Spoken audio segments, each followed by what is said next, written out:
نحمده ونصلي على رسوله الكريم أما بعد فقد قال الله تبارك وتعالى كما ورد في قرآن الحكيم أعوذ بالله من الشيطان الرجيم بسم الله الرحمن الرحيم اقترب للناس حسابهم وهم في غفلة معرضون فقال عز وجل كما ورد في سورة الروم ظهر الفساد في البر والبحر بما كسبت أيدي الناس ليذيقهم بعض الذي عملوا ولعلهم يرجعون وقال عز وجل كما ورد في سورة الصف هو الذي يريدون ليطفئوا نور الله بأفواههم والله متم نوره ولو كره الكافرون هو الذي أرسل رسوله بالهدى ودين الحق ليظهره على الدين كله ولو كره المشركون وقال جل وعلا كما ورد في سورة التوبة يريدون أن يطفئوا نور الله بأفواههم ويأبى الله إلا أن يتم نوره ولو كره الكافرون هو الذي أرسل رسوله بالهدى ودين الحق ليظهره على الدين كله ولو كره المشركون صدق الله العظيم رب اشرح لي صدري ويسر لي أمري واحلل عقدة من لساني يفقهوا قولي اللهم ربنا ألهمنا رشدنا وأعذنا من شرور أنفسنا اللهم أرنا الحق حقا وارزقنا اتباعه وأرنا الباطل باطلا وارزقنا اجتنابه آمین یا رب العالمین۔ درات آج کے اس خطاب جمعہ کا عنوان کوئی اخباری اشتہار میں تو نہیں دیا گیا، البتہ معلوم ہوا ہے کہ جو SMS کے ذریعے سے میسیجز دیے گئے ہیں ان میں عنوان ہے، اور وہ ہے نبی اکرم صلی اللہ علیہ وسلم کی پیشین گوئی اور آخری صلیبی جنگ۔ اس عنوان کے ساتھ میں اصل میں یہ چاہتا ہوں کہ آج کے جو حالات ہیں عمومی عالمی سطح پر، ان کا بھی ایک ایسا تصور سامنے آ جائے کہ جس سے ہر شخص یہ سمجھے کہ آج ہم کہاں کھڑے ہیں اور قافلہ انسانی کدھر جا رہا ہے، کیا اور حالات و واقعات پیش آنے والے ہیں، اور ان تمام حالات و واقعات کا رخ کیا ہے۔ دیکھیے، ایک بات کو اچھی طرح سمجھ لیجیے کہ آج مغربی دنیا میں یہ بات عام ہو چکی ہے that we are living in end times۔ یہ اصل میں ہم اب آخری دور میں ہیں، نوع انسانی کے دنیا کی تاریخ کا آخری دور ہے جس میں ہم گزر رہے ہیں، یہ وہاں ہے۔ ہندوؤں کے ہاں بھی جو تصور ہے، ان کے ہاں مختلف ادوار شمار ہوئے ہیں، ان میں سے یہ آخری دور ہے جس میں نوع انسانی داخل ہو چکی ہے۔ ہمارے ہاں بھی کتب احادیث کے اندر آخری باب جو 4 آتے ہیں وہ در حقیقت انہی حالات پر مشتمل ہے۔ اب میں آپ کو ایک ہلکا سا اندازہ دینا چاہتا ہوں دلچسپی کے لیے۔ یہ میرے سامنے ایک لسٹ ہے، میرے ایک عزیز ہیں امریکہ میں، ان کا مطالعہ بہت وسیع ہے، بہت وسیع ہے۔ انہوں نے مجھے یہ فہرست مرتب کر کے دی تھی کہ مختلف علوم جو ہیں، مختلف سائنسز ہیں، فزکس ہے، کیمسٹری ہے، بایولوجی ہے، وغیرہ وغیرہ وغیرہ، ان سب کے بارے میں اب یہ کہا جا رہا ہے کہ وہ اب اپنی آخری انتہا کو پہنچ چکے ہیں، سفر ختم ہو گیا۔ آپ کو یاد ہوگا بہت مشہور کتاب ہے فوکویاما کی اینڈ آف ہسٹری، تو بہت مشہور ہوئی ہے اس لیے کہ اس کا تعلق جو ہے، جو اس وقت کے حالات ہیں دنیا کے، اس سے ہے۔ 1974 میں کتاب آئی اینڈ آف فلاسفی، فلسفہ ختم ہو گیا، اور واقعہ یہ کہ فلسفہ ختم ہو چکا ہے۔ اس کے بعد ایک 1988 میں کتاب آئی ہے اینڈ آف آئیڈیالوجی، نظریات کا دور ختم ہو چکا۔ میں ان کے جو مصنفین ہیں ان کے نام نہیں دے رہا ہے کہ وقت بہت لگ جائے گا، ہمارے پاس وقت محدود ہے۔ 1990 میں کتاب آئی دی اینڈ آف نیچر. 1991 میں کتاب آئی دی اینڈ آف ماڈرنٹی. یہ جدیدیت کا جو ایک سوار ہے ذہنوں کے اوپر، جو قابوس جو ہے وہ ختم ہو رہا ہے. 92 میں کتاب آئی اینڈ آف ہسٹری. یہ ہے فرانسس فوکویاما کی جو بہت مشہور ہوئی کتاب. پھر آئی ہے 1994 میں اینڈ آف فزکس. 1995 میں اینڈ آف ایجوکیشن. 96 میں اینڈ آف سائنس. پھر 96 میں اینڈ آف ریلیجن. پھر 96 ہی میں اینڈ آف اکنامک مین. 96 ہی میں the end of the world. 97 میں دی اینڈ آف ایفلوئنسز. اور 1997 ہی میں and of certainty of time. اور اسی دور میں ہمارے ایک ساتھی نے کتاب لکھی اینڈ آف ڈیموکریسی. عابد اللہ جان ہمارے ایک ساتھی ہیں، جو کچھ حالات خراب ہو گئے تھے، وہ فرنٹیئر سے تعلق تھا ان کا، تو ان کو پھر یہ ہے کہ اس ملک سے باہر جانا پڑا ہے، اور وہ وہاں پر پناہ دے کر اب کینیڈا کے اندر مقیم ہیں. صحافی تھے. انہوں نے بعض ایسے بڑے بڑے افسروں، گورنروں اور وزراء کے راز فاش کیے، جیسے آج کل ہو رہا ہے، جس طریقے سے انصار برنی صاحب ہیں یا کوئی اور صاحب ہیں. اور ظاہر بات ہے کہ جن کے راز وہ فاش کر رہے ہیں وہ تو ان کو زندہ نہیں دیکھنا چاہتے. ایک حیات اللہ صاحب نام کے صحافی صوبہ سرحد میں قتل بھی کر دیے گئے تھے. انہیں بھی دھمکیاں تھیں، چلے گئے. انہوں نے وہاں جا کر بہت سی کتابیں لکھی ہیں، جن میں سے ایک اہم کتاب یہ ہے اینڈ آف ڈیموکریسی. اور ایک اس سے بھی اہم تر کتاب جو ہے وہ ہمارے آج کے موضوع سے متعلق بھی ہے، افغانستان دی جینیسس آف لاسٹ کروسیڈ. یہ کئی سال پہلے وہ لکھ چکے ہیں کہ جنگ افغانستان جو ہے در حقیقت وہ آخری صلیبی جنگ کا نقطۂ آغاز ہے. بہرحال یہ میں نے چند باتیں آپ کو بتائی. آپ کو یاد ہوگا جو حضرات ٹی وی کی دنیا سے واقف ہیں کہ شاہد مسعود صاحب جو اب تو بہت مشہور ہو گئے ہیں، بہت معروف ہیں، اپنے میدان میں انہوں نے بہت بڑا نام بنایا ہے اپنا.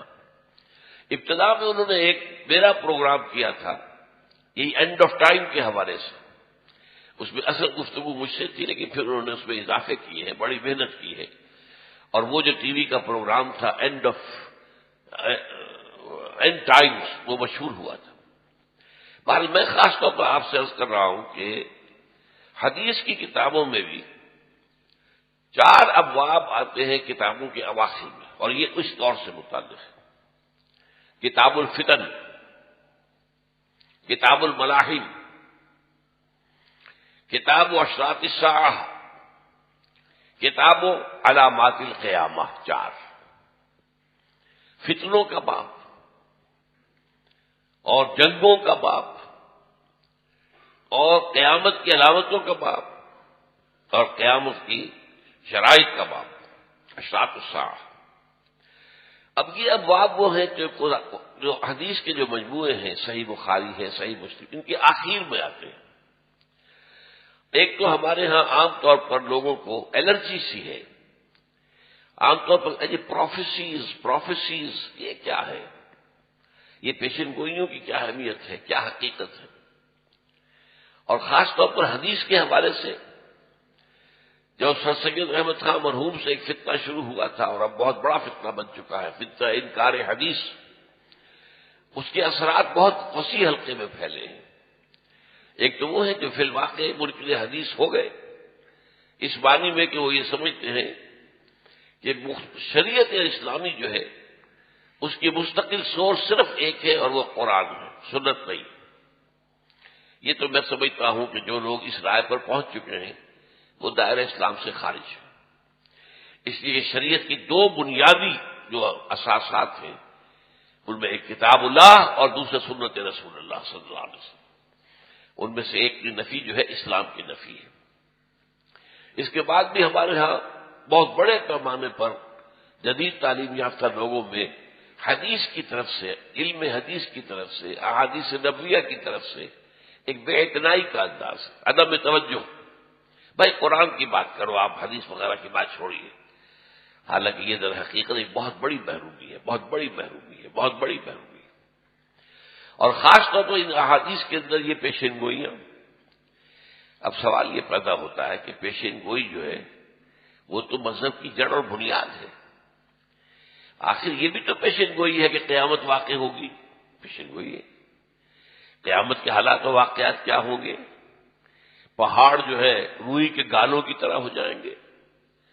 تم دیکھتے ہو کہ وہ جامد ہے, وہی تبر و برہ صحاب, وہ تو ایسے چلیں گے جیسے کہ بادل چلتے ہیں. انسان جو ہے وہ پتنگوں کے بادل ہو جائیں گے. یہ ساری چیزیں ہیں کہ نہیں ہے. بہت بڑا زلزلہ آئے گا. یا ایھا الناس اتقوا ربکم ان زلزلۃ الساعۃ شیء عظیم. عظیم زلزلہ ہے, زمین کانپے گی, ایسا کانپے گی, لرزے گی. تو یہ سب کچھ جو ہے یہ سب بھی تو آخر پیشن گوئیاں ہیں. پھر باعث بادل موت, یہ بھی تو پیشن گوئی ہے کہ تم مرنے کے بعد پھر نہیں اٹھائے جاؤ گے. یہ بھی پیشن گوئی ہے. پھر حساب کتاب ہے, جنت اور دوزخ کے فیصلے, یہ سب پیشن گوئی ہیں. یہ ہماری نگاہوں کے سامنے کے معاملات تو نہیں. اس اعتبار سے اس پیشن گوئی کے لفظ سے الرجک جو ہے فیل کرنا یہ درست نہیں ہے. ہمارے تو دین کی جڑ بنیاد ہے. یا ایھا المدثر قم فانذر, اے لحاظ میں لپٹ کر لیٹنے والے صلی اللہ علیہ وسلم, اب کھڑے ہو جاؤ, کمر بستہ ہو جاؤ اور لوگوں کو خبردار کرو. خبردار کرو کہ یہ زندگی یہی زندگی نہیں ہے کہ بس کھاؤ پیو عیش کرو اور بس مر گئے, ختم ہو گئے, اور بابر بیش کوش کے عالم دوبارہ نہیں. مرنے کے بعد پھر ایک اور زندگی ہوگی. اس زندگی کا آغاز یوم قیامت سے ہوگا, حساب کتاب ہوگا. یہ تو دین کی جڑ بنیاد ہے, نقطۂ آغاز ہے. قم فانذر, کھڑے ہو جائیے اور کمر بستہ ہو کر لوگوں کو خبردار کیجیے. تو اس اعتبار سے میں کہہ رہا ہوں قرآن مجید ہی میں ایک اور مثال موجود ہے. ایک عظیم پیشن گوئی کی گئی سورہ روم میں, غلبت الروم فی ادنی الارض وهم من بعد غلبهم سیغلبون. رومیوں کو شکست ہو گئی, رومی مغلوب ہو گئے قریب کی سرزمین میں. یہ آپ کو معلوم ہے کہ قریب کی سرزمین شام اور عراق, یہ جزیرہ نما عرب کے ساتھ ملک ہیں. اور وہاں پر ہیرکلیس جو تھا, ہرقل اعظم, اسے ایرانیوں کے ہاتھوں بڑی شکست ہوئی. یہ جو ہے 614 کا واقعہ ہے, 614 عیسوی کا. ابھی حضور پر وحی کے آغاز کو 4 برس گزرے تھے. لیکن عام طور پر چونکہ یہ سمجھا جاتا تھا رومی عیسائی ہیں, عیسائیوں کا ذکر تو قرآن میں ہے, عیسیٰ کا ذکر ہے, گویا کہ وہ اہل ایمان سے قریب تر ہیں.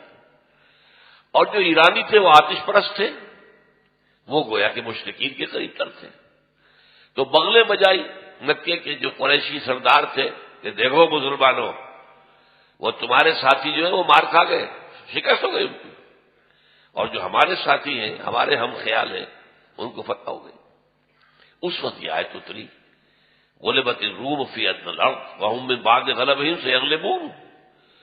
یہ مغلوب تو ہو گئے رومی, اس میں کوئی شک نہیں ہے, لیکن مغلوبیت کے بعد وہ دوبارہ غالب آئیں گے. اس پر حضرت ابوبکر نے شرط بھی کر دی ہے کافر سے. بہرحال وہ لمبی بات نہیں بتانا چاہتا میں, لیکن پھر وہ پیشن گوئی ایسی صحیح ثابت ہوئی کہ 9 سال کے اندر 623 عیسوی کے اندر 622 عیسوی کے اندر وہ جو ہے دوبارہ شکست ہوئی ہے ایرانیوں کو, اور ہیرکلیس نے بہت بڑی فتح حاصل کی. اور اس میں یہ بھی تھے پیشن گوئی میں, وَيَوْمَئِذٍ يَفْرَحُ الْمُؤْمِنُونَ, اس دن اہل ایمان کو بھی بہت خوشی نصیب ہوگی, اس لیے کہ اسی دن غزوہ بدر میں مسلمانوں کو فتح حاصل ہوئی.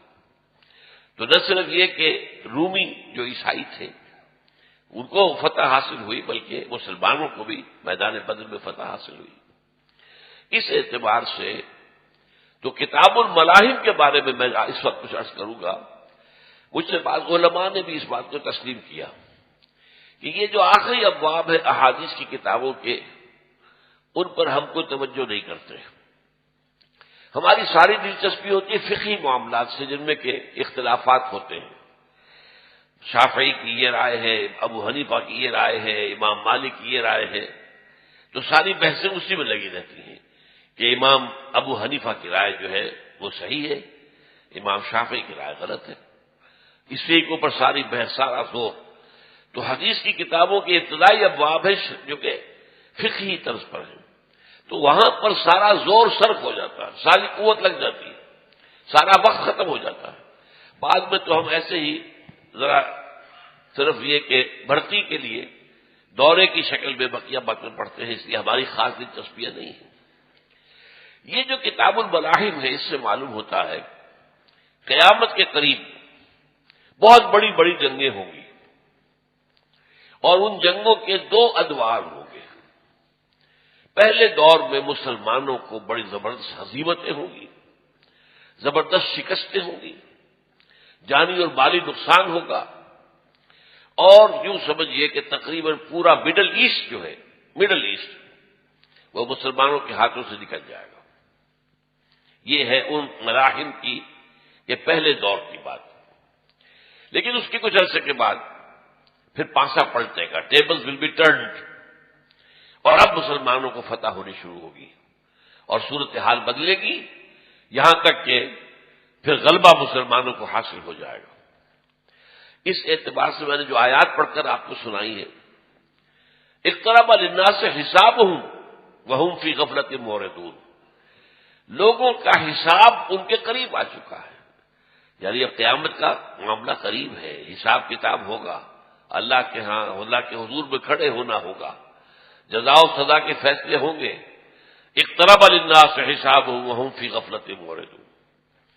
اس کے ساتھ ہی یہ موجودہ دور جو چل رہا ہے اس کا نقشہ جو ہے سورہ روم کی ایک آیت میں ہے، فرمایا گیا ہے ظہر الفساد فی البر والبحر بما کسبت ایدی الناس، فساد رونما ہو چکا ہے، بد امنی پیدا ہو چکی ہے۔ اب ہمیں بھی اندازہ ہو رہا نا بد امنی کا کیا عالم ہے، بد امنی پیدا ہو چکی ہے بحر و بر کے اندر، اور اس کے دو اسباب ہیں۔ یہ کیوں ہوئی ہے؟ بما کسبت ایدی الناس، یہ لوگوں کے اپنے ہاتھوں کی کمائیاں ہیں، ان کی بدعمالیاں ہیں، اور دو اس کے مقصد ہیں لیذیقہم بعض الذی عملوا، تاکہ اللہ تعالیٰ چکھائے انہیں اپنے بعض بد اعمال کی سزا۔ تو ایک تو سزا کا معاملہ ہے، اس کے اندر شامل ہے وَلَعَلَّهُمْ يَرْجِعُونَ، اور یہ کہ شاید کہ وہ ہوش میں آ جائیں، لوٹ آئیں، پلٹ آئیں، توبہ کر لیں۔ تو جن لوگوں میں یہ خیر کا مادہ کسی درجے میں ہے، چاہے وہ سویا ہوا ہو، خوابیدہ ہو، وہ جاگ جائیں، وہ ہوش میں آ جائیں، اور جن لوگوں کا معاملہ دور نکل چکا ہے ان کو ان کی بدکردار کی سزا دے دی جائے۔ پھر میں نے دو مقامات سے آپ کو دو دو آیات سنائی ہیں، یہ سورہ توبہ میں بھی اور سورہ صف میں بھی ہم مضمون آیتیں ہیں، اور یہ آیتیں میری تقاریر کے اندر بہت مرتبہ ان کا تذکرہ ہوا ہے، آپ نے بھی بہت دفعہ سنا ہوگا۔ پہلی آیت میں ذرا سا لفظی فرق ہے دونوں جگہ پر، یریدون لیطفئوا نور اللہ بافواہہم واللہ متم نورہ ولو کرہ الکافرون، یہ لوگ چاہتے ہیں کہ اللہ کے نور کو اپنی منہ کی پھونکوں سے بجھا دیں، حالانکہ اللہ کا فیصلہ یہ ہے کہ وہ اپنے نور کا اتمام فرما کر رہے گا، چاہے کافروں کو کتنا ہی ناپسند ہو۔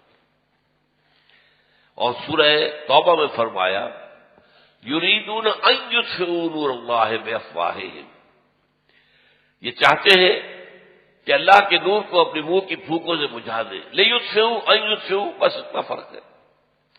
ویابی اللہ الا ان یتم نورہ، اور اللہ کو ہرگز منظور نہیں ہے مگر یہ کہ اپنے نور کا اتمام فرمائے گا، ولو کرہ الکافرون، چاہے یہ کافروں کو کتنا ہی ناگوار ہو۔ پھر دونوں مقامات پر اگلی آیت بالکل ایک ہی ہے، اس میں ایک شوشے کا بھی فرق نہیں۔ هو الذی ارسل رسولہ بالہدی ودین الحق لیظہرہ علی الدین کلہ، وہی اللہ جس نے بھیجا ہے اپنے رسول کو صلی اللہ علیہ وسلم الہدی، قرآن حکیم دے کر، اور دین حق، سچا دین، سچا نظام، عادلانہ، منصفانہ، کس لیے؟ تاکہ غالب کرے اسے پورے کے پورے نظام زندگی پر، ولو کرہ المشرکون، چاہے یہ مشرکوں کتنا ہی ناگوار ہو۔ یہی بات ہے جو علامہ اقبال نے کہی کہ یہ جو کشمکش ہے حق و باطل کی، ستیزہ کار رہا ہے ازل سے تا امروز، چراغ مصطفی سے شرار مولابی، لیکن یہ جو جنگ ہوتی رہی ہے خیر اور شر کے مابین، کبھی وہ موسیٰ اور فرعون کا معاملہ تھا، کبھی وہ ابراہیم اور نمرود کا معاملہ تھا، اور کبھی اور شیطانی قوت کا کسی اور اللہ تعالیٰ کے نبی کے ساتھ معاملہ تھا، لیکن اس کا آخری دور آ گیا ہے، وہی جو میں نے کہا اینڈ ٹائمز۔ اس اینڈ ٹائم کے بارے میں اقبال کہتا ہے کہ دنیا کو ہے پھر مار کا روح و بدن پیش، تہذیب نے پھر اپنے درندوں کو ابھارا، اللہ کو پامر دیے مومن پہ بھروسہ، ابلیس کو یورپ کی مشینوں کا سہارا۔ آخری جو ہے یوں سمجھیے کہ اس کی سلسلے کی آخری جنگ کا وقت آ گیا ہے۔ شیطانی قوتیں ابلیس کی قیادت میں منظم ہیں، بہت طاقتور ہیں، ان کے پاس ٹیکنالوجی مشینوں کا سہارا، ابلیس کو یورپ کی مشینوں کا سہارا۔ ان کی اصل طاقت ٹیکنالوجی میں ہے، ان کی اصل طاقت اسلحہ میں ہے، لیکن دوسری طرف اہل ایمان کے لیے سب سے بڑی طاقت اللہ پر یقین اور اللہ کو پابندی مومن پہ بھروسہ، ایمان سے جو ثابت قدمی پیدا ہوتی ہے۔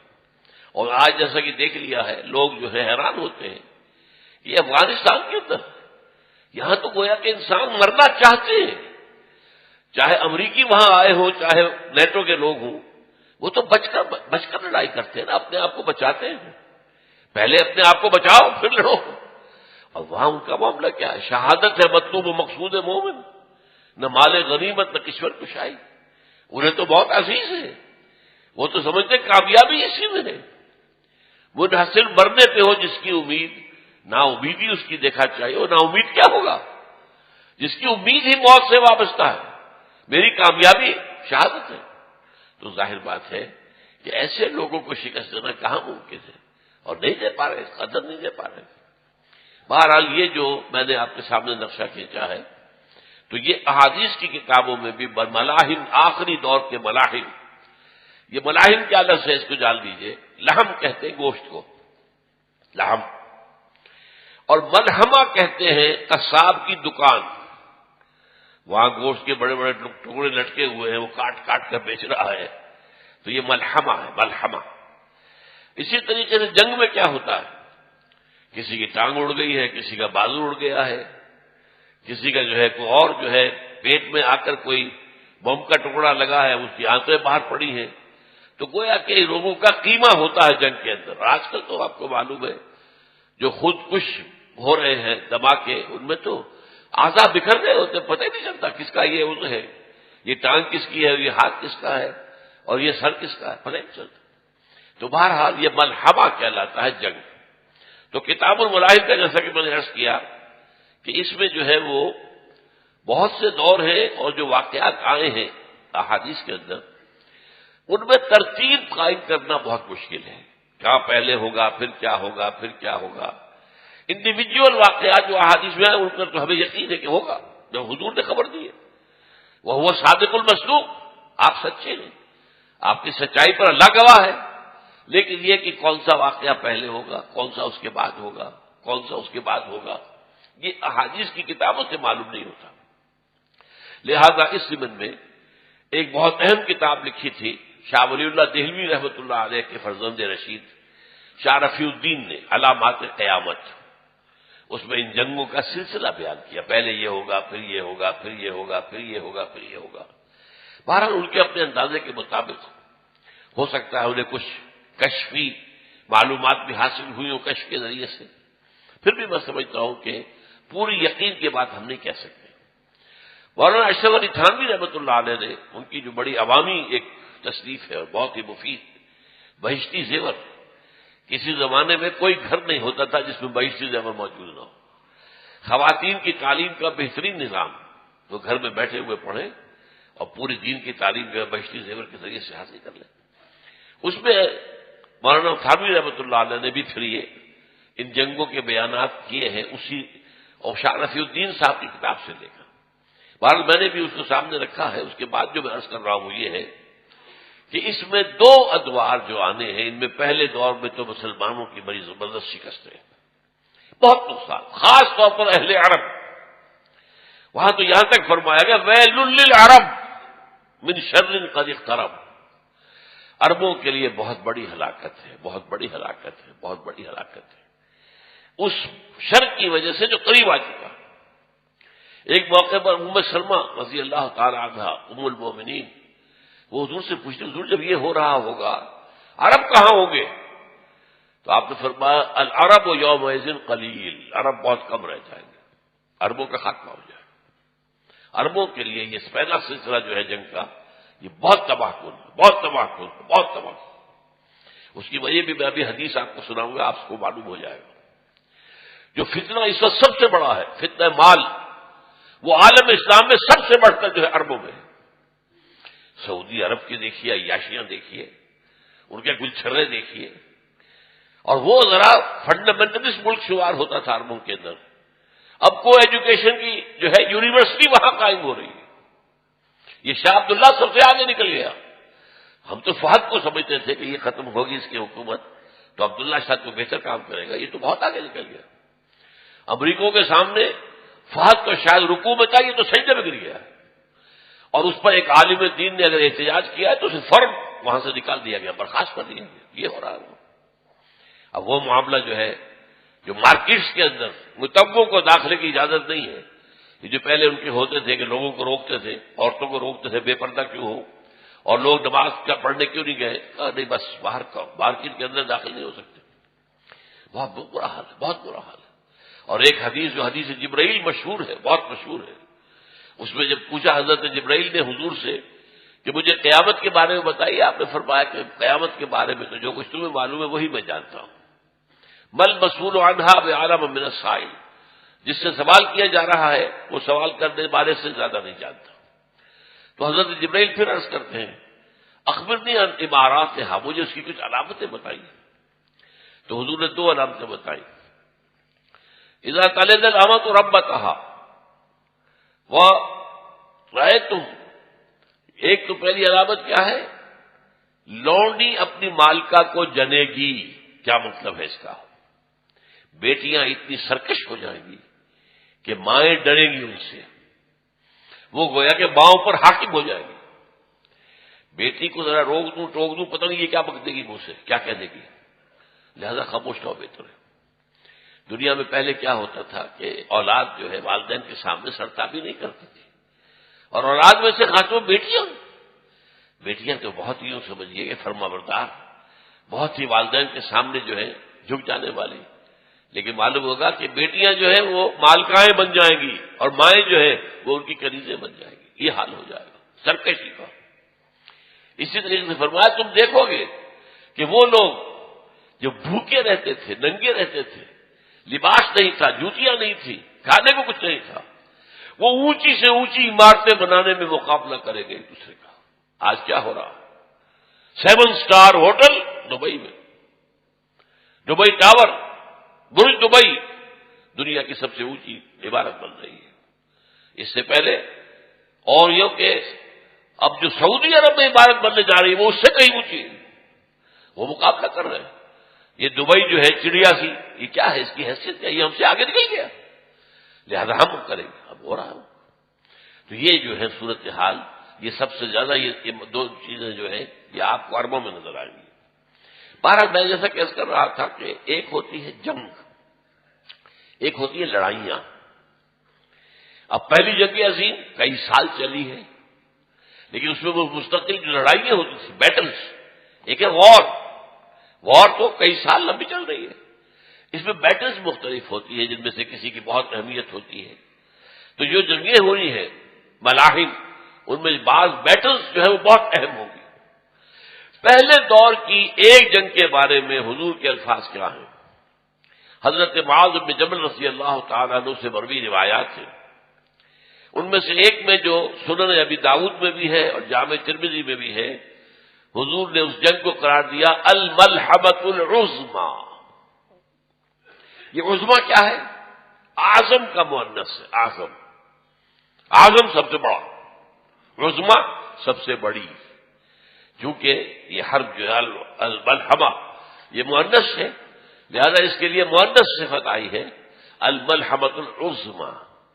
اور ایک دوسری حدیث جو حضرت معاذ بن جبل ہی سے ہے، یہ کہ سنن ابن ماجہ میں ہے، اس میں کہا گیا الملحمۃ الکبریٰ، کبریٰ اکبر، اکبر سب سے بڑا اور کبریٰ سب سے بڑی، خدیجہ الکبریٰ رضی اللہ تعالی عنہا، جو کہ ازواج مطہرات میں سب سے زیادہ پہلی آپ کی زوجہ محترمہ جو ہے ان کو کبریٰ کہا گیا۔ صدیق اکبر سب سے بڑے صدیق، اور الصدیقۃ الکبریٰ یہ حضرت خدیجہ الکبریٰ رضی اللہ تعالی عنہ۔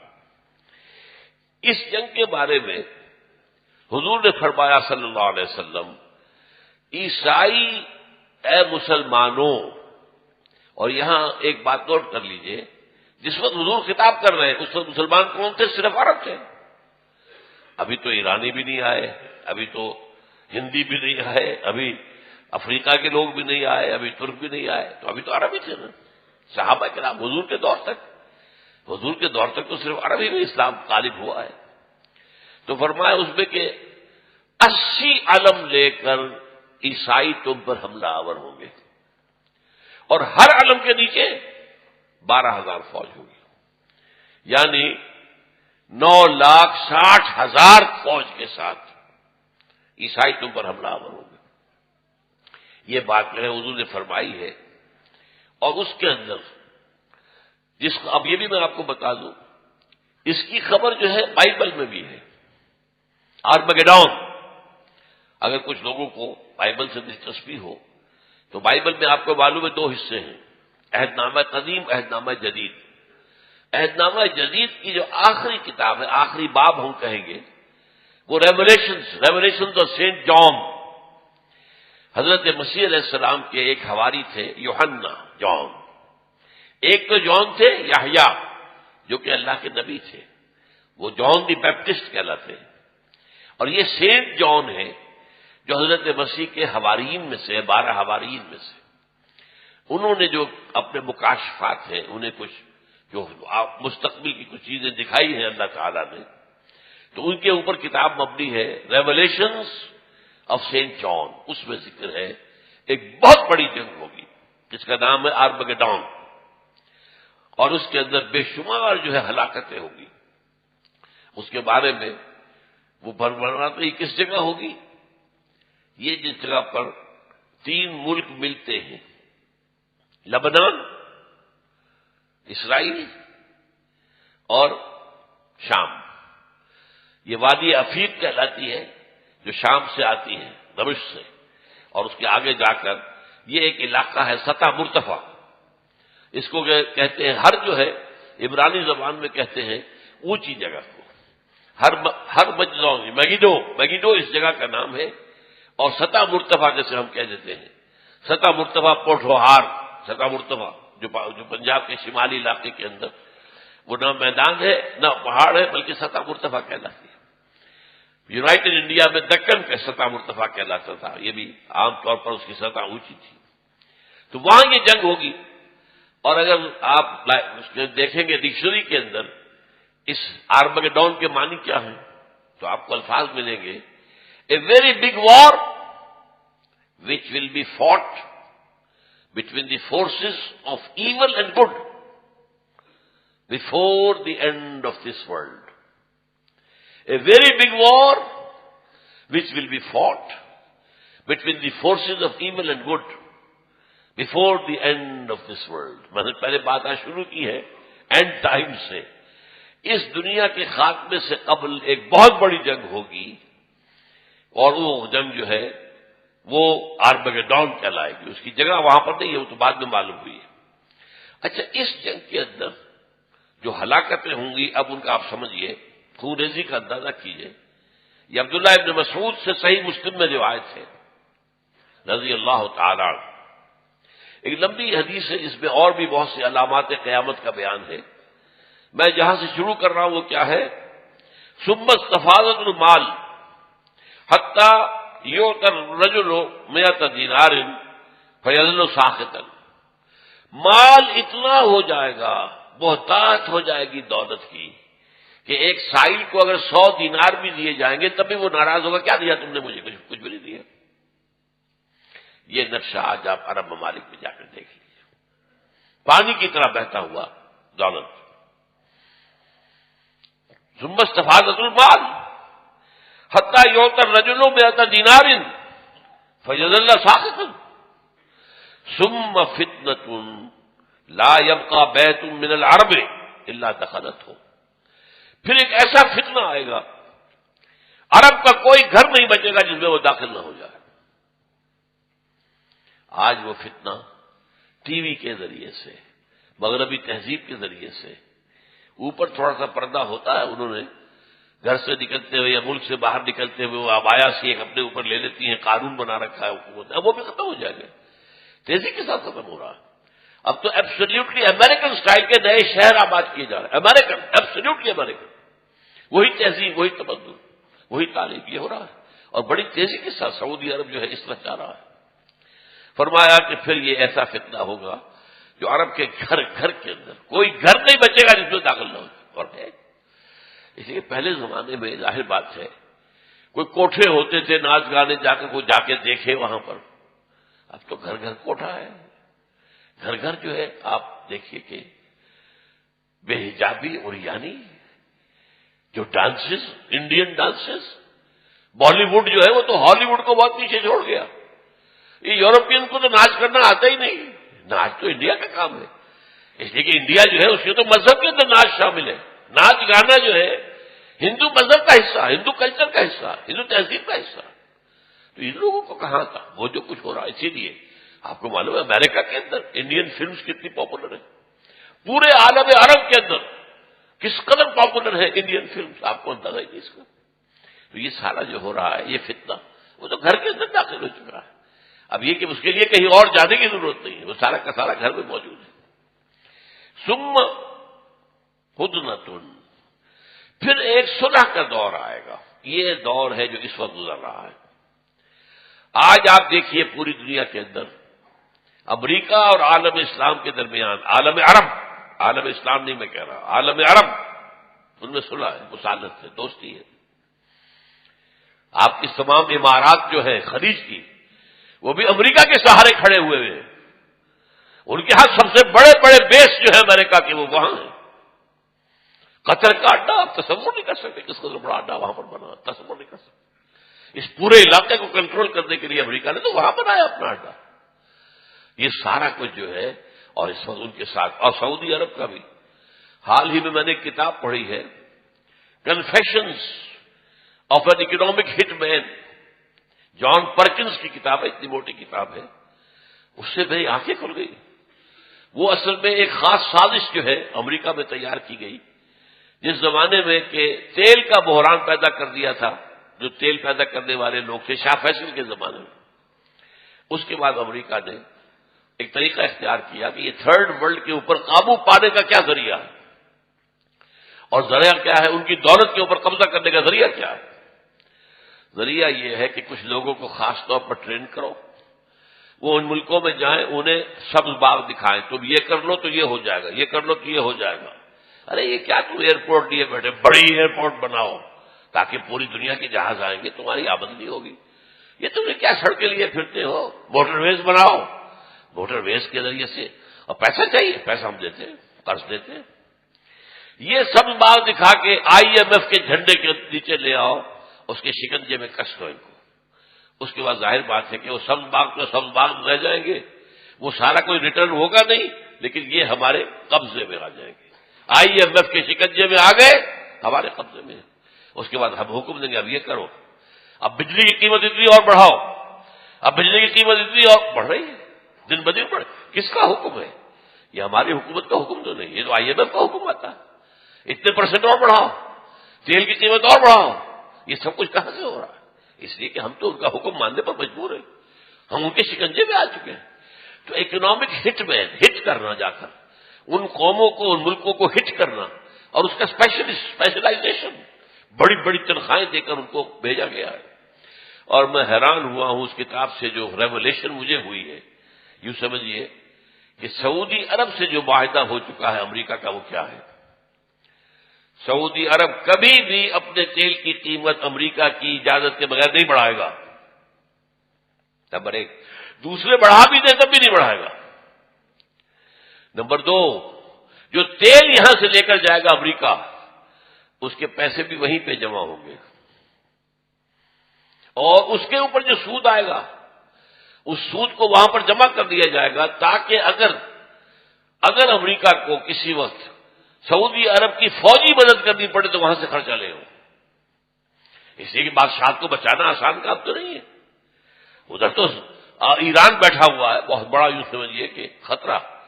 ایران تو عرب ممالک کے لیے بہت بڑا خطرہ ہے، اور اس کے لیے بچانا جو ہے وہ وہاں پہ پیسہ لگے گا۔ اور جو بھی اب وہاں پر سعودی عرب میں جو بھی پروجیکٹ بنیں گے ترقی کے، ان کا نقشہ امریکہ میں بنے گا، اس کے کنٹریکٹر امریکہ سے آئیں گے، اس کے آرکیٹیکٹ وہاں سے آئیں گے، اس کے مینیجر وہاں سے آئیں گے، ان کی قیمتیں بھی وہاں دی جائیں گی، ان کی تنخواہیں وہاں دی جائیں گی۔ یہ صورتحال شکنجے میں ہے، وہ سعودی عرب شکنجے میں ہے۔ نتیجہ کیا ہے؟ تمہاری خاندانی بادشاہت کا نظام قائم رہے گا، یہ ہم گارنٹی کرتے ہیں۔ ہماری غلامی میں دے دو اپنے آپ کو، پھر تمہاری بچت ہی بچت ہے۔ بہرحال یہ ہے اس وقت جو دنیا میں ہو رہا ہے۔ تو میں بتا رہا تھا آپ کو، حضرت عبداللہ ابن مسعود بتاتے ہیں کہ پھر ایک امن کا دور آئے گا جو اس وقت ہے۔ تمام عالم عرب، کوئی جھگڑا اگر ہے بھی تھوڑا بہت تو غیر عرب ممالک سے ہے، معاملہ جو ہے وہ عرب کو گویا کہ پوری طریقے سے وہ امریکہ کی جھولی کے اندر۔ اس کے بعد کیا آئے گا؟ ثم تکون بینکم و بین بنی الاصفر فیغدرون، پھر ایک وقت آئے گا کہ وہ بے وفائی کریں گے، اپنے معاہدے کی خلاف ورزی کریں گے، اور اس کے بعد فیاتونکم، تم پر حملہ آور ہوں گے، تحت 80 غایتن، 80 جھنڈے لے کر، تحت کل غایتن 12 الفا، ہر جھنڈے کے نیچے 12,000 فوج ہوگی۔ یہ صحیح مسلم کی روایت ہے، صحیح بخاری کی روایت ہے، نوٹ کر لیجئے۔ یہ کسی دوسرے درجے یا تیسرے درجے کی کتاب نہیں ہے، صحیح بخاری کی روایت ہے۔ یہ ہے جس کی تیاری ہو رہی ہے، اور اس وقت میں بات ہوں آپ کے سامنے۔ اس جنگ کا اصل میدان جو ہے وہ تو ہوگا مڈل ایسٹ۔ اس کی وجہ ابھی بعد میں بتا دوں گا میں آپ کو، اس کا اصل ہدف کیا ہے۔ لیکن یہ کہ اس کی تمہید ہے جو افغانستان اور پاکستان میں ہو رہی ہے، یہ اس جنگ کی تمہید ہے۔ لیکن اصل مارکا ہونا ہے ابھی، وہ مڈل ایسٹ میں ہونا ہے، وہ تو ہونا ہے۔ اور اس میں تیسری بات یہ کہ اصل جنگ عیسائی کریں گے ہمارے خلاف، یہودی نہیں آئیں گے، لیکن پیچھے بیٹھ کر پلاننگ ساری یہودیوں کی ہوگی۔ یہ 2 دفعہ نقشہ ہم دیکھ چکے ہیں۔ سن 91 کی جنگ تھی عراق کی، یہودی سامنے نہیں آیا، امریکہ نے ان سے خاص طور پر کہہ دیا تھا تم مت آنا آگے، تم اگر آؤ گے تو یہ عربوں کے ساتھ جو ہمارا اتحاد ہے وہ ختم ہو جائے گا، لہذا تم بیٹھے رہو، تمہاری ضمانت ہم دیتے ہیں۔ تمہیں اگر صدام حسین کے وہ جو اسکڈ میزائل تھے ان کا خطرہ ہے تو پیٹریوٹ میزائل ہم تمہیں دے دیتے ہیں، ادھر سے میزائل آئے گا، ادھر سے تمہارا میزائل جا کر فضا میں ختم کر دے گا، تمہیں کوئی خطرہ ہی نہیں۔ یہ اسکڈ میزائل کا نام سنا ہوگا آپ نے، اس وقت صدام کے پاس ہے، اسے اپنا بڑا غرہ تھا اس پر، اور اسی کی بنیاد پر اس نے ہمت کی تھی کہ کھڑا ہو گیا تھا جنگ کرنے کے لیے۔ لیکن یہ کہ اس اسکڈ میزائل کا جواب پیٹریوٹ آ گیا، وہ بیکار ہو گیا، کوئی حیثیت ہی نہیں۔ جیسے افغان جنگ کے اندر یہ لائے تھے سٹنگر میزائل، اس سے پہلے کسی نے نام نہیں سنا تھا سٹنگر میزائل کس بلا کا نام ہے، اس لیے کہ میزائل تو جاتا سیدھا، یا تو نشانے پر لگ گیا تو کامیاب ورنہ گیا۔ لیکن یہ سٹنگر میزائل کیا تھا؟ یہ اپنے ٹارگیٹ کو فالو کرتا تھا، ٹارگیٹ ادھر مڑ گیا تو وہ بھی مڑ جائے گا، ٹارگیٹ ادھر مڑ گیا تو وہ بھی ادھر جا کر ہٹ کرے گا۔ یہ تبھی تو روس بھاگا ہے، روس ہرگز نہ بھاگتا افغانستان سے اگر سٹنگر میزائل جو ہے وہ افغان مجاہدین کو نہ دیا جاتا، اس لیے ان کی سب سے بڑی طاقت وہاں پر جو تھی وہ ان کے جو ہیلی کاپٹر تھے وہ تھے نا، اس لیے کہ وہ تو پہاڑی علاقہ ہے، وہاں ٹینک کہاں لے کے جائیں گے؟ ٹینک تو وادی کے اندر ہی چل سکتا ہے نا، پہاڑوں پہ چڑھ سکتا، لہذا اب وہ جو ہے چھپے ہوئے ہیں پہاڑوں کے اندر، وہ وہاں پر اپنی جو ہے غاروں کے اندر بیٹھے ہوئے ہیں، تو یہ جاتے تھے ہیلی کاپٹر بھی کرتے تھے اس غاروں کو ٹارگیٹ، لیکن اس کے لیے سٹنگر میزائل آ گیا۔ تو اس طریقے ابھی کیا معلوم اور کیا ان کا مختوں کے پاس چھپا ہوا ہے۔ وہ جو اقبال نے کہا کہ ابلیس کو یورپ کی مشینوں کا سہارا، کچھ پتہ نہیں ہے ان کے ہاں، تو جو ہے ہر چیز کے اندر جو ہے وہ ایک ریسرچ جو ہے مسلسل ڈیولپمنٹ جاری رہتی ہے۔ اچھا پھر یہ بھی نوٹ کیجئے کہ یہودی ہوگا پیچھے، اصل مائنڈ یہودی کا، لیکن یہودی سامنے نہیں آئے گا۔ اس میں ایک اور بات یہ ہے کہ یہ بات جو میں نے آپ کو بتائی آرمگیڈون کے حوالے سے، ریولیشن آف جان، حضور کے حوالے سے صلی اللہ علیہ وسلم، الملحمۃ العظمی، الملحمۃ الکبریٰ، یہی بات ٹوائنبی نے کہی تھی 1950 میں۔ ٹوائنبی پچھلی صدی کا سب سے بڑا فلسفی تھا، تاریخ کا فلسفہ ہے، تاریخ، فلاسفر آف ہسٹری ٹوائنبی نے کہا تھا کہ 21ویں صدی میں جو جنگ ہوگی وہ کیپٹلزم اور کمیونزم کے درمیان نہیں ہوگی۔ آپ اندازہ کیجیے 1950 میں تو کمیونزم جو ہے جنگل کی آگ کی طرح پھیل رہا تھا، لائک اے وائلڈ فائر، آگے بڑھ رہا تھا۔ لیکن ظاہر بات ہے کہ فلسفی تو دیکھتا ہے نا کوئی نتائج کو، کیا اصول ہے، کیا کمزوریاں ہیں، اس لیے اس کا جملہ بڑا پیارا ہے، because communism will not be able to sustain itself, communism اپنے آپ کو برقرار نہیں رکھ سکے گا۔ اس کے اندر بہت سی چیزیں فطرت کے خلاف آ چکی ہیں، اور فطرت کے خلاف آپ چلیں گے مار کھائیں گے، عہدے گریں گے، because communism will not be able to sustain itself. The real war in the 21st century will be fought between the Christians and Muslims. یہ بات آئی سامنے۔ اب نظاموں کی جنگ نہیں ہے، اب مذہبوں کی جنگ آ رہی ہے۔ پچھلی جنگ کیا تھی؟ جو کولڈ وار جاری رہی ہے 40 برس تک، وہ نظاموں کی جنگ تھی، ایک طرف کیپٹلزم، ایک طرف کمیونزم۔ حالانکہ دونوں طرف عیسائی تھے، روسیوں کا مذہب بھی عیسائی، یورپین کا مذہب بھی عیسائی، امریکنوں کا مذہب بھی عیسائی ہے، لیکن وہاں کیا تھی؟ جنگ تھی نظاموں کی، کیپٹلزم ورسس کمیونزم۔ ٹائم بھی کہہ رہا ہے کہ اب جو جنگ ہوگی وہ در حقیقت مسلمانوں اور عیسائیوں کے درمیان ہوگی۔ ایک اور بات نوٹ کیجئے، یہ جو صلیبی جنگوں کا سلسلہ شروع ہوا تھا، اس میں جو پہلا دور آیا تھا، جبکہ ہمارے ہاتھ سے بیت المقدس نکلا رہا، 88 برس تک صلیبیوں کا قبضہ رہا۔ 1099 عیسوی سے لے کر 1187 عیسوی تک یروشلم ہمارے پاس نہیں تھا، ہم سے فتح کر لیا تھا صلیبیوں نے۔ اس کے بعد جو ہے 1187 میں پھر جو ہے آپ کو معلوم ہے صلاح الدین ایوبی رحمۃ اللہ علیہ، انہوں نے واپس لیا ہے۔ کھونے والے عرب تھے، واپس لینے والے عرب نہیں تھے، نوٹ کر لیجیے اس کو۔ عرب ختم ہو چکے تھے، اسی وقت ختم ہو چکے تھے، لیکن 1258 میں تو خاتمہ ہی ہو گیا۔ جو سلطنت عباسی اتنی بڑی سلطنت تھی، 1258 میں ختم۔ آخری خلیفہ کو محل سے کھینچ کر نکالا ہے مستعصم باللہ، اور ایک جانور کی کھال میں لپیٹ کر سڑک پر ڈالا ہے، اور اس کے اوپر گھوڑے دوڑا دیے تاتاریوں نے۔ آسمان را حق بود گر خوب بارز بر زمین، بر زوال مستعصم امیر المومنین، بر زوال ملک مستعصم امیر المومنین۔ امام شیخ سعدی نے شعر کہے تھے، آسمان کو حق پہنچتا ہے کہ زمین پر خون کی بارش کرے، اس لیے کہ امیر المومنین مستعصم باللہ کی حکومت ختم ہو گئی۔ یہ وہ دور ہے۔ اس دور کے اندر بھی لیکن وہاں کیا تھا؟ ایک بہت بڑا فرق ہے، نوٹ کیجیے گا۔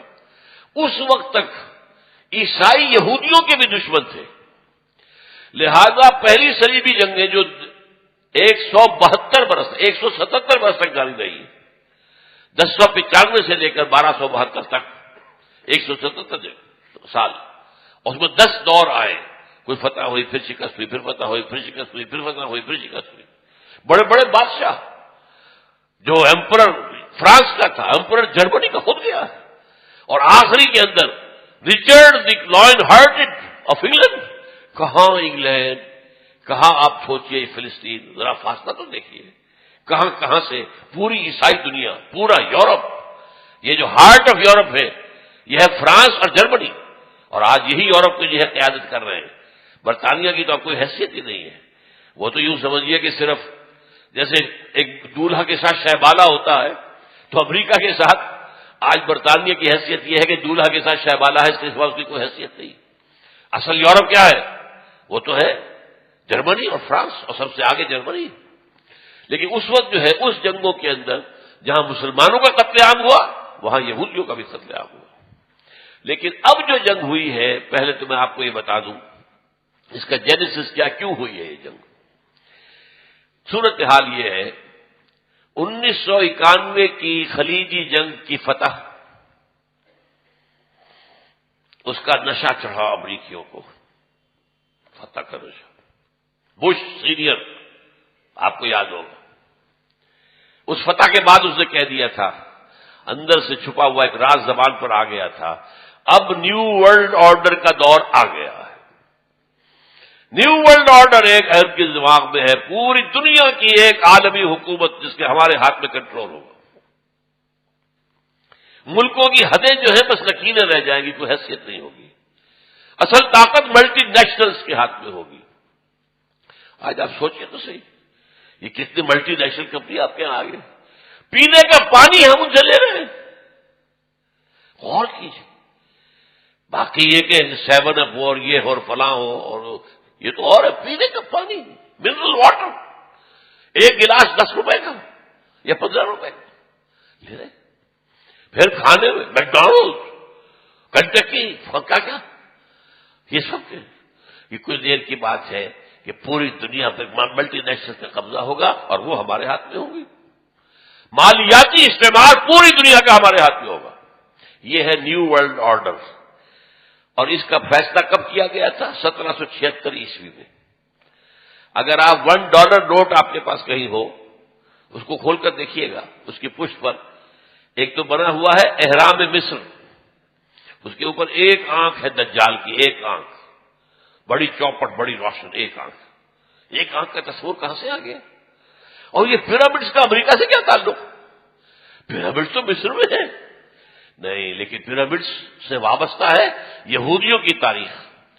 پیرامڈز کی تعمیر کے اندر انہیں بیگار کے طور پر استعمال کیا گیا تھا، ان کے ہزاروں آدمی دفن ہوئے، کچلے گئے چٹانوں کے نیچے، جب چٹان کو گرتی تھی رسے سے کھینچ رہے ہیں، اوپر لے جا رہے ہیں، جو گر گئے تو کیا ہوگا نیچے، آپ سوچ لیجیے۔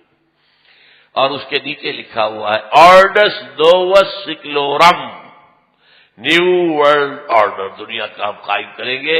اور 1776 جو امریکہ کی آزادی کا سن ہے، 1776 وہی نیچے لکھا ہوا ہے۔ تو یہ اصل میں نشہ جو ہے چڑھا ہے، جبکہ جو صدام کی فوجوں کا قیمہ کیا انہوں نے، آپ کو معلوم ہے، کویت سے واپس جانے والی فوجیں جس طرح ختم کی گئی۔ نمبر 2، اس کے بعد USSR زمین پر آ گیا، اب وہ نشہ 2 بادشاہ ہو گیا، فسا۔ Now we are the sole supreme power on earth. اب یہ بائی پولر دنیا نہیں رہی، it's unipolar, we are the masters of this world. چنانچہ اسی زمانے میں یہی آپ کا موری پور ایئر بیس، یہاں پر ایئر فورس کے آفیسرز کی آئی میٹنگ ہوئی، اور وہاں پر امریکہ کا جو چیف ہے ایئر فورس کا، وہ آیا اور اس نے تقریر کی، اس نے کہا، یہ آج سے کو 15 سال پہلے کی بات ہے، امریکہ اب ایک مست ہاتھی کے مانند ہے، جو سامنے آئے گا کچلا جائے گا، don't dare to stand before it. یہ دھمکیاں، یہ ان کی جو ہے نمرودیت، یہ فرعونیت، یہ چھائی ہوئی ہے، اسی کا مظہر تھا نا، یو آر ود اس اور اگینسٹ اس۔ یہ جو جس پر کہ مشرف بیٹھ گیا ہے، ایک بتاشے کی طرح بیٹھا ہے، کیا تھا؟ یو آر ود اس اور اگینسٹ اس۔ اور یہ بائبل کے الفاظ ہیں، اصل میں یہ معاملہ اللہ کا ہے، یا اللہ کا ہے بندہ اور یا پھر دوسروں کا بندہ ہے۔ اللہ کا بندہ ہے تو دوسروں کا نہیں ہوگا، اور دوسروں کا ہے تو اللہ کا نہیں ہے، چاہے کہتا پھرے وہ منافق ہے۔ جب دوسروں کی بندگی اختیار کی ہے تو پھر اگر وہ کہتا ہے اپنے آپ کو مسلمان، تو منافق ہے۔ یا اللہ کے بندے ہو یا لوگوں کے بندے بنو۔ وہ جسے اقبال کہتا ہے، یہ ایک سجدہ جسے تو گراں سمجھتا ہے، 1000 سجدوں سے دیتا ہے آدمی کو نجات۔ اگر اللہ کی بندگی کرو، اللہ کے سجدے میں گر جاؤ واقعتاً، صرف ظاہری نہ ہو، تو واقعہ 1000 سجدوں سے بچ جاؤ گے، ورنہ قدم قدم پر سجدے کرنے پڑیں گے۔ بہرحال ان 2 چیزوں کی وجہ سے ان کے ہاں، اب ذرا نوٹ کیجیے، چند منٹ میں زیادہ لے لوں گا آپ کے، اگرچہ میرا مضمون تو بہت لمبا ہے، وہ تو پورا ہونے کا سوال نہیں ہے، لیکن کچھ باتیں اہم تر ہیں، وہ چاہ کر کے آ جائیں۔ اب امریکہ کی ایک پالیسی، بڑے بڑے تھنک ٹینکس، تمام یونیورسٹیز کے اندر انٹلیکچوئلز بیٹھے ہوئے غور کر رہے ہیں، اور غور کا سبجیکٹ کیا ہے؟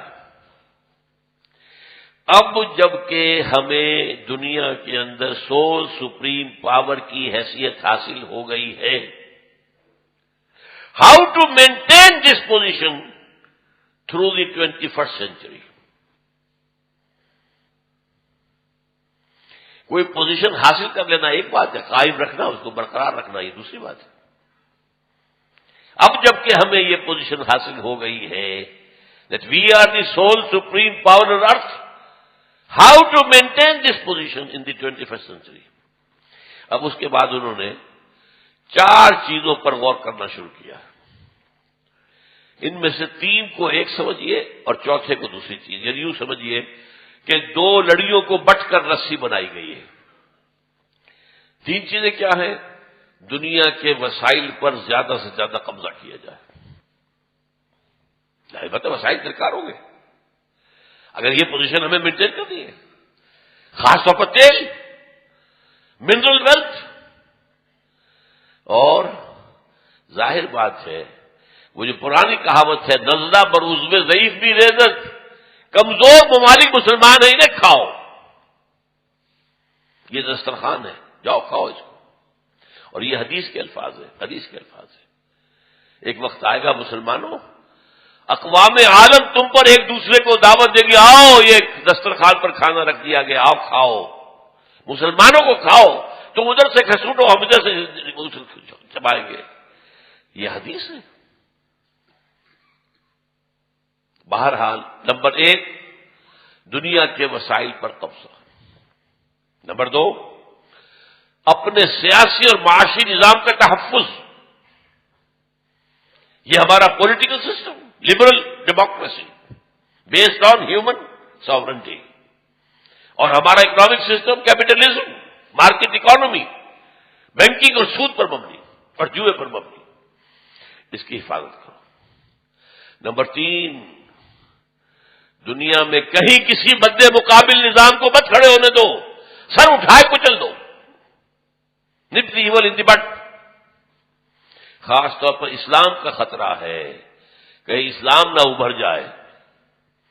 جو اقبال نے 1935 میں بات کہی تھی، ابلیس کی مجلس شورا میں ابلیس کا ایک جملہ جو ہے اقبال نے جو ادا کروایا ہے وہ کیا ہے کہ ہے اگر کوئی خطر مجھ کو تو اس امت سے ہے.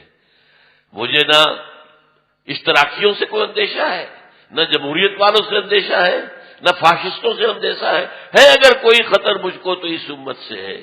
اس کی خاکستر میں ہے اب تک شرارے آرزو. لیکن میں لمبی نظم اب نہیں پڑھ سکتا، آخری شعر سنا رہا ہوں.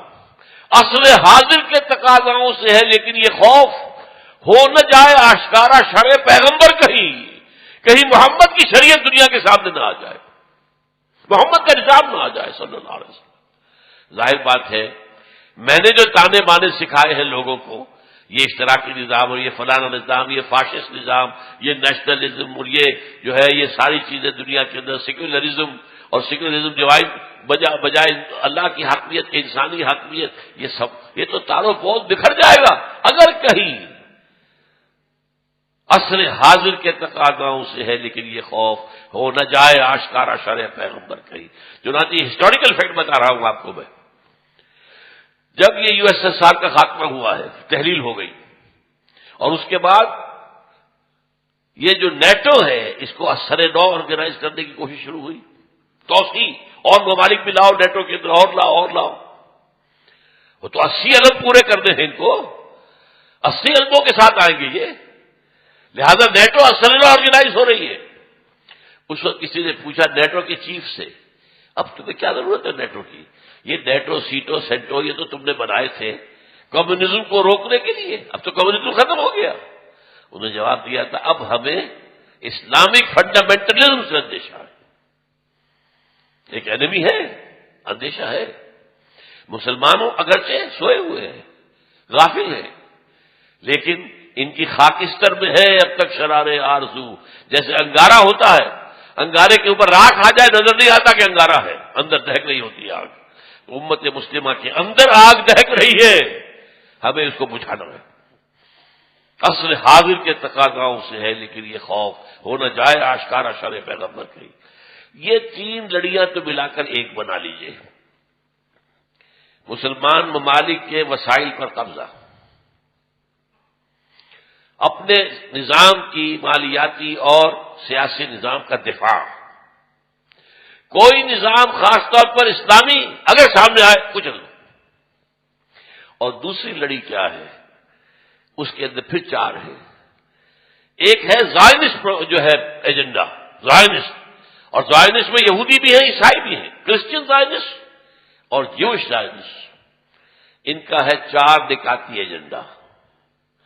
آرمگیڈون فوراً ہونی چاہیے، جنگ ہونی چاہیے عظیم، چنانچہ ایک کتاب میں لکھی گئی تھی، سمجھے ایک کتاب نے Halsell, Grace Halsell نے کتاب لکھی تھی 1999 میں، باقاعدہ امریکہ کی جنوبی ریاست سے، ڈینور سے ایک گروپ جا کر وہاں پر انہوں نے مسجد اقصیٰ کے نیچے اسرائیل کے اندر سرنگیں کھود کر اڑانے کا پروگرام بنا لیا تھا مسجد اقصیٰ کو 1999 میں۔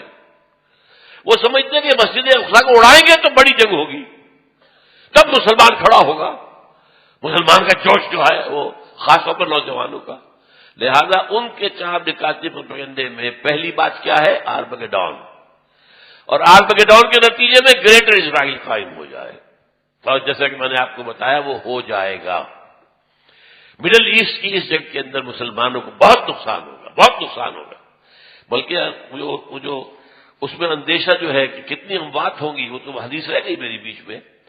حضور نے اس جنگ کے اندر جو نقصان ہوگا مسلمانوں کا اس کو دو طرح سے بیان کیا ہے، حتی ان الطائر لا یمر بجنباتہم فلا یخلفہم حتی یخروا میتا، اتنی لاشیں پڑی ہوں گی زمین پر کہ ایک پرندہ جو ہے اڑتا جائے گا، اڑتا جائے گا، اڑتا جائے گا، نیچے لاشیں ہیں، جو مردار خور ہوتے ہیں وہ تو لاشوں پر خوب جائیں گے، لپک کر جائیں گے، لیکن جو نفاست پسند پرندہ ہوتا ہے وہ نہیں جاتا، گندگی پر نہیں جاتا، وہ نہیں اترنا چاہے گا، وہ چاہے گا میں بچ کر کسی طرح نکل جاؤں، لیکن بچ نہیں سکے گا، تھک ہار کر گرے گا اور گرے گا لاش کے اوپر۔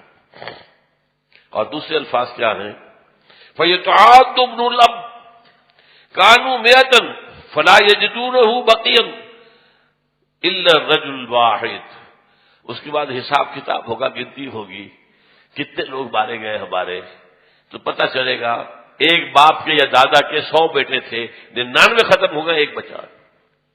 یہ حدیث ہے، صحیح مسلم کی روایت ہے، اور اسی میں یہ بھی آتا ہے انہی میں کہ یہ ممالک سارے آپ کے ہاتھ سے نکل جائیں گے، یہ عراق، شام، فلسطین، مصر کا جو علاقہ ہے جوشن کا، اور جو ترکی کا جنوبی علاقہ ہے، اور سعودی عرب کا جو شمالی علاقہ ہے، اس میں تبوک اور خیبر شامل ہے، مدینے تک ان کا ارادہ ہے مدینہ لینے کا، لیکن مدینے میں نہیں، اللہ تعالیٰ ان داخل نہیں ہونے دے گا، لیکن جو نقشہ اسرائیل کی کینیسٹ کی پیشانی پر لگا ہوا ہے وہ پورا بنے گا، وہ نقشہ موجود ہے، آج بھی موجود ہے، protocols of the elders of the Zion 1897 میں انہوں نے یہ نقشہ دیا دنیا کو، ایک سانپ اس کے گرد ہے، اور وہ ان سب کے علاقوں کو یہ لے کر ایک گریٹر اسرائیل بنائیں گے۔ کیوں بنائیں گے؟ اس لیے کہ 1.5 کروڑ اسرائیلی دنیا میں ہے، ابھی تو 35 لاکھ آیا ہے صرف، موجودہ اسرائیل میں کتنے ہیں؟ 3 ملین، 3.5 ملین، اللہ اللہ کر سکتا ہے۔ وہ کہتے ہیں سارے اسرائیلی جو یہودی اب یہاں لائیں گے، اس کے لیے ہمیں رقبہ چاہیے، ہمیں گریٹر اسرائیل یہ ہم بنائیں گے، اور یہ میں نے جیسا کہ عرض کیا کہ حاصل ہوگا۔ Number 1 Armageddon, number 2 greater Israel, number 3 demolition of مسجد اقصیٰ اینڈ قبۃ الصخرہ،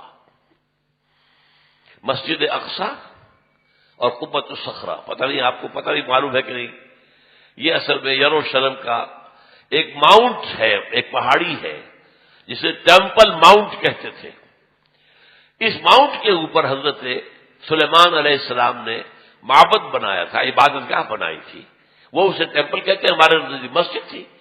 حضرت سلیمان کے بنائی ہوئی عبادت گاہ جو ہے وہ کیا ہے؟ مسجد ہے۔ اب وہیں پر جو ہے بعد میں جب سفر شروع ہوا ہے حضور کا بیت المقدس سے، تو جس چٹان سے وہ براق کی جب فلائٹ شروع ہوئی ہے، اس چٹان کے اوپر عبد الملک بن مروان نے ایک بہت بڑا گنبد بنا دیا تھا۔ اس گنبد کے اوپر سونے کی پتری شاہ حسین نے چڑھائی ہے، وہ جو فوت ہو گیا ہے، جس کا بیٹا ہے شاہ حسین جو فوت ہو گئے، اور اسی وقت کہا تھا یہ یہودیوں نے یہ سونا غالباً 35 من یا 35 ٹن، یہ میں کہہ نہیں سکتا، یہ سونا ہمارے کام آئے گا جب ہم ٹیمپل بنائیں گے اپنا۔ تو وہ جو مسجد عمر تھی جہاں حضرت عمر نے نماز پڑھی تھی، وہاں پر مسجد اقصیٰ ہے، اور وہ جو ہے ٹیمپل، وہ جو ہے ڈوم آف دی راک، قبۃ الصخرہ، صخرہ چٹان کو کہتے ہیں، چٹان کے اوپر ڈوم ہے، یہ ہے وہ نقشہ ہے یہ، لیکن کتنے لوگ دیکھ سکیں گے اس کو؟ اس میں دیکھیے جو بڑا ڈوم ہے وہ ادھر ہے، یہ ہے قبۃ الصخرہ، چھوٹا ڈوم ادھر ہے، یہ ہے مسجد اقصیٰ۔ لیکن یہ دونوں ٹیمپل ماؤنٹ پر ہیں، انہیں اپنا تھرڈ ٹیمپل بنانا ہے۔ یوں سمجھیے یہودیوں کا خانہ کعبہ تقریباً 1900 برس سے گرا پڑا ہے۔ سن 70 عیسوی میں گرا دیا تھا ٹائٹس رومی نے، ہم نے نہیں گرایا، رومیوں نے جو بت پرست تھے انہوں نے گرایا تھا، اس وقت سے گرا پڑا۔ اب انہوں نے بنانا ہے۔ سن 67 میں انہیں قبضہ مل گیا۔ سن 67 سے پہلے ایسٹ یروشلم جو ہے وہ جارڈن کے پاس تھا، 67 کی جنگ میں جو ہے انہوں نے جیتا ہے، اسے واپس لیا ہے، اور وہاں پر اب اسے گرانا ہے۔ یہ ہے third Armageddon number 1، greater Israel number 2، اور ڈیمولیشن آف مسجد اقصیٰ اینڈ قبۃ الصخرہ and construction of the third temple. اور نمبر 4 وہاں لا کر رکھیں گے تھرون آف ڈیوڈ کو۔ یہ پتہ نہیں شاید پہلی مرتبہ یہ سن رہے ہو آپ، مجھے بھی آج سے 2 سال پہلے جب پہلی مرتبہ میں نے پڑھا میں حیران رہ گیا، یہ کیا ہے؟ حضرت داؤد کا تخت کہیں محفوظ ہے؟ ہاں، یہ ایک پتھر تھا جس پر حضرت داؤد کو بٹھا کر تاج پوشی کی گئی ہے، اسی پر بٹھا کر حضرت سلیمان کی تاج پوشی ہوئی۔ پھر جو حضرت سلیمان نے یہ معبد بنا دیا، وہ معبد میں رکھ دیا گیا، اس کے بعد کسی بھی اسرائیلی بادشاہ کی تاج پوشی وہیں پہ بیٹھ کر ہوئی۔ جب ٹائٹس رومی نے سن 70 عیسوی میں گرا دیا ان کے ٹیمپل کو، وہ پتھر لے گیا، وہ پتھر روم گیا، روم سے آئرلینڈ گیا، آئرلینڈ سے اسکاٹ لینڈ آیا، اسکاٹ لینڈ سے برطانیہ میں آ گیا، انگلینڈ میں آ گیا، اور انگلینڈ میں 14ویں صدی عیسوی میں اس پتھر کو ایک کرسی کی سیٹ کے طور پر لگا کر یہ تھرون بنا دیا گیا۔ اور یہ جو ان کی پارلیمنٹ ہے ویسٹ منسٹر کی پارلیمنٹ جو ہے، اس کے ساتھ جو چرچ ہے ویسٹ منسٹر ایبے، اس میں رکھا ہوا ہے۔ اور اب برطانیہ کا کسی بادشاہ کوئی جو کوئن ہے تاج پوشی ہوتی ہے اس پتھر پر، that is the throne of David, وہ لا کر رکھا جائے گا۔ یہ 4 نکاتی ایجنڈا ہے جس پر جیوز اور جو عیسائیوں میں جن کو ہم کہتے ہیں نیو کون، یہ آج کل آپ پڑھتے ہیں نیو کون، نیو کنزرویٹوز، یہ لوگ جو ہے یہ متفق ہیں۔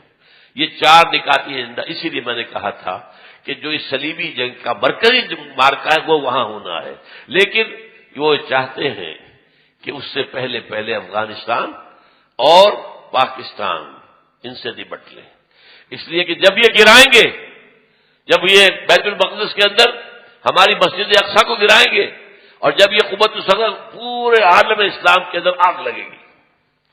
اور یہ جو حکومتیں ہیں اوپر بیٹھی ہوئی ہیں مسلمانوں کی، یہ تو جو جیسے کہ بعض سرمایہ دار کارخانے دار جو ہے، ایک تو ان کے ہاں لیبر یونین ہوتی ہے جنوین، اور ایک ہوتی ہے پاکٹ یونین، وہ پاکٹ یونین سے ہیں تمام حکومتیں انکلوڈنگ اوور اون۔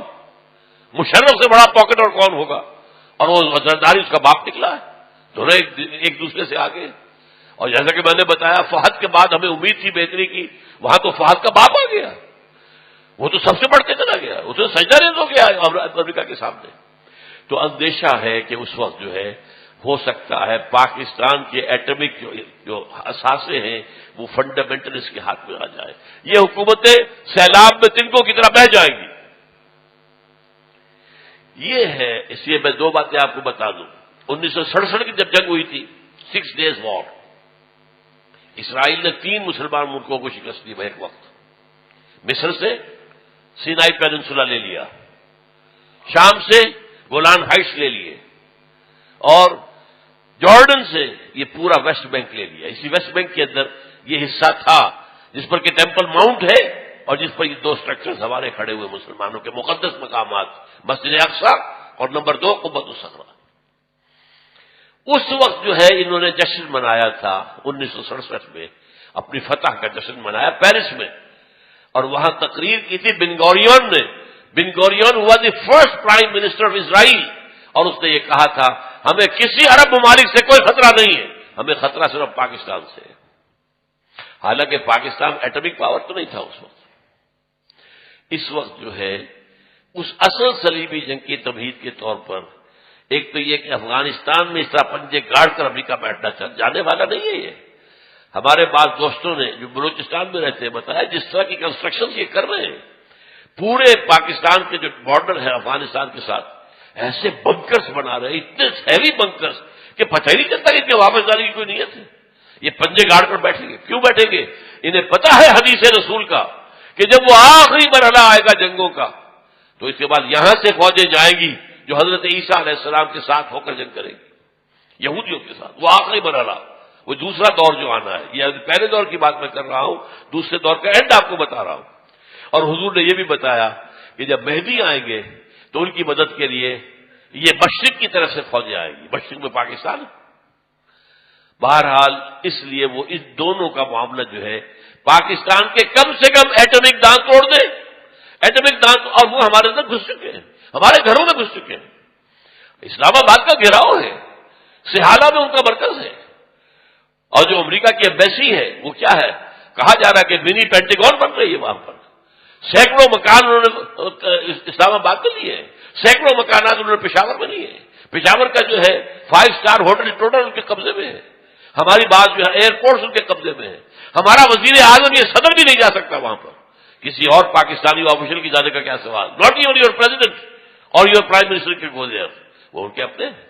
تو یہ تو در حقیقت سورہ بنی اسرائیل میں الفاظ آئے ہیں، فَإِذَا جَاءَ وَعْدُ أُولَاهُمَا بَعَثْنَا عَلَيْكُمْ عِبَادًا لَنَا أُولِي بَأْسٍ شَدِيدٍ فَجَاسُوا خِلَالَ الدِّيَارِ، وہ تو ہمارے اندر گھس چکے ہیں، ہمارے گھروں میں گھس چکے ہیں، جب چاہیں گے کر لیں گے، اس کے لیے انہیں کوئی بہانہ چاہیے بس۔ یہ ہمارے ہاں سارے جو ہو رہے ہیں، یہ اتنے بڑے بڑے دھماکے جو کراچی میں ہوا ہے، یہ تو خودکشی بھی نہیں ہے، یہ کہاں سے ہو رہا ہے؟ ریموٹ کنٹرول، کہاں سے انہیں اس قسم کا جو مواد مل رہا ہے، اس قسم کا بارود کہاں سے مل رہا ہے؟ کون ہے؟ یہ سب امریکہ کا معاملہ ہے۔ وہ چاہتا ہے پاکستان میں خانہ جنگی کی صورت پیدا ہو جائے تو ہمیں موقع مل جائے، وی شل انٹر، نیٹو فورسز آئیں گی مغرب سے اور بھارتی فورسز آئیں گی مشرق سے، تاکہ ہم پاکستان کا ایٹمک ہتھیار ختم کر دیں۔ اس کے بعد Pakistan will be at the mercy of Bharat, معاذ اللہ ثم معاذ اللہ۔ یہ ان کے نقشے ہیں، ہوگا کیا وہ اللہ جانتا ہے۔ ہمارا کام کیا ہے؟ یہ ساری چیزیں بھی ہمیں معلوم ہونی چاہیے، اویئرنیس ہونی چاہیے۔ We are where do we stand, where we are heading, جا کہاں رہے ہیں؟ یہ انسانیت کا جو قافلہ کدھر جا رہا ہے؟ کیا حالات آنے والے ہیں؟ آخر حضور یوں ہی تو خبریں نہیں دی ہیں، کوئی آپ کی ہابی تو نہیں تھی معاذ اللہ، یہ نبوت کا فنکشن ہے جو آپ نے ادا کیا، خبریں دی ہیں۔ یہ جو نقشہ ہے یہ آپ کو میرے 2 کتابچے ہیں، میں نے آج سے چند سال پہلے تقریریں 2 کی تھی، ایک ہے موجودہ عالمی حالات میں اسلام کا مستقبل، اور ایک ہے پاکستان کے وجود کو لاحق خطرات و خدشات۔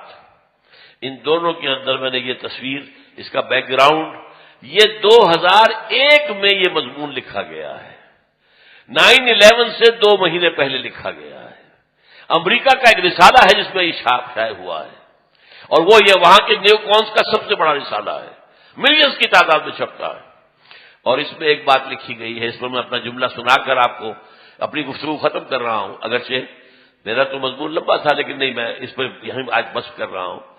جملہ سنیے، یہ آپ کو مل جائے گا، کتاب کے باہر مل جائیں گے، اس کے اوپر جو ہے یہ آپ کو مل جائے گا، یہ بڑی قیمتی شے ہے، آپ کے پاس ہونی چاہیے۔ یہ ثبوت ہے کہ یہ تیاری ہو رہی ہے 2001 میں، تیاری کر کے انہوں نے اپنے ٹوین ٹاورز گرائے ہیں، انہوں نے خود گرائے ہیں 2 مہینے پہلے۔ یہ ایڈیٹر لکھ رہا ہے Gerald Flurry, most people think that crusades are a matter of the past, over forever.